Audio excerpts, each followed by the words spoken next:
आजचा दिवस माझ्यासाठी ना खूप खास आहे, कारण आज माझ्या मुलीचा रिचाचा हॅपीवाला बड्डे आहे. प्रत्येक आईंसाठी मुलांचा वाढदिवस म्हणजे फक्त एक दिवस नसतो, तर तो तिच्या मायेचा, प्रेमाचा आणि आठवणींचा उत्सव असतो.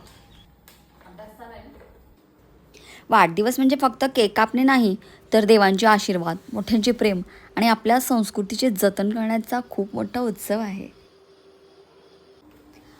आपल्या इंडियन कल्चरनुसार देवदर्शन, औक्षण, ब्लेसिंग्स आणि फॅमिलीसोबत सेलिब्रेट केलेला प्रत्येक क्षण हा मनात कायमचा साठवून ठेवावासा वाटतो.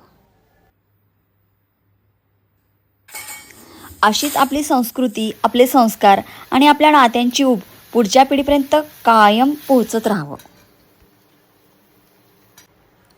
आज माझ्या रिचाचा वाढदिवस आणि मी तिच्यासाठी तिच्या आवडीचे प्रत्येक पदार्थ मी मनापासून माझ्या स्वतःच्या हाताने बनवले आहेत. कारण आईच्या हातच्या जेवणात फक्त चव नसते, तर प्रेम, माया, आपुलकी आणि ढेर साऱ्या ब्लेसिंग्स असतात. घरात बनवलेला प्रत्येक पदार्थ हा सुपर टेस्टी आणि सुपर हेल्दी असतो. फॅमिलीतल्या प्रत्येक व्यक्तीने घरातील जेवण मनापासून जेवावं, हाच मनापासून केलेला अट्टाहास. आपल्या इंडियन कल्चरनुसार औक्षण करणे, देवदर्शन, ब्लेसिंग्स आणि फॅमिलीसोबत सेलिब्रेट केलेला प्रत्येक क्षण हा कायमचा साठवून ठेवावासा वाटतो. भारतीय संस्कृतीनुसार वाढदिवस साजरा करण्याची ही साधी आणि सोपी पद्धत तुम्हाला कशी वाटली? कमेंट करून नक्की सांगा.